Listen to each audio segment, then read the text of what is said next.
Mr. Trudeau was speaking as he welcomed Theresa May to capital Ottawa on a one-day visit focused on trade and the ongoing dispute over aircraft manufacturer Bombardier.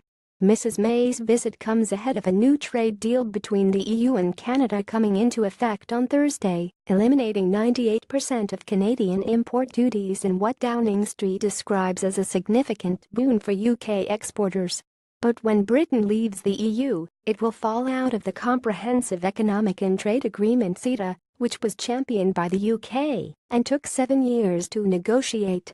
Mr. Trudeau's comments will bolster Mrs. May's hopes to use CETA as a model for a new bilateral arrangement between Britain and Canada to be introduced swiftly after Brexit.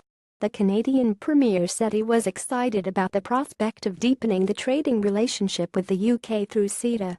He said he wanted to continue working closely with the UK as it moves forward with Brexit, adding, "We are going to make sure that the relationship between Canada and the UK stays as strong as it always has been and continues to stay stronger with a seamless transition."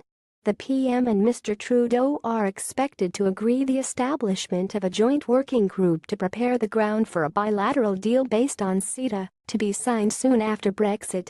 Mrs. May was welcomed by a military guard of honor as Mr. Trudeau greeted her on the steps of Ottawa's parliament. She told Mr. Trudeau she wanted to build on the relationship of CETA, a very important trade relationship which we have signed up to with the EU, and how that goes forward. She added that the UK and Canada were in a position to cooperate on issues like women's empowerment, modern slavery and online extremism.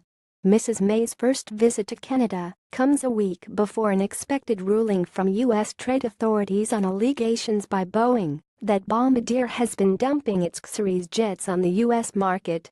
Mrs. May has already spoken about the case in a phone call with U.S. President Donald Trump last week, in which she raised concerns about the impact that a possible financial penalty for the company could have on jobs in Northern Ireland.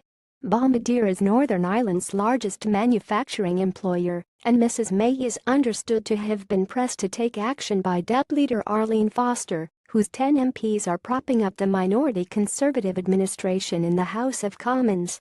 Speaking to reporters, Mrs. May said, "This is an issue I've raised with President Trump in my most recent phone call with him. I will be discussing this with Prime Minister Trudeau as well.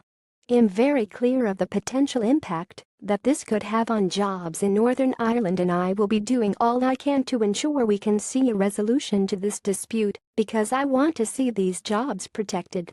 I will be talking to Prime Minister Trudeau about how we can make sure we get resolution to this dispute. Obviously there is a key role for the Canadian government in all this. What I laid out to President Trump was that this is an issue that is of concern to the UK because of jobs in Northern Ireland and the impact it could have on Northern Ireland.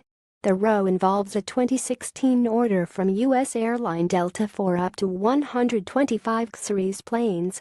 Boeing alleges the aircraft are being sold at less than they cost to produce thanks to subsidies from the Canadian and UK governments. Copyright C Press Association Limited 2017, all rights reserved.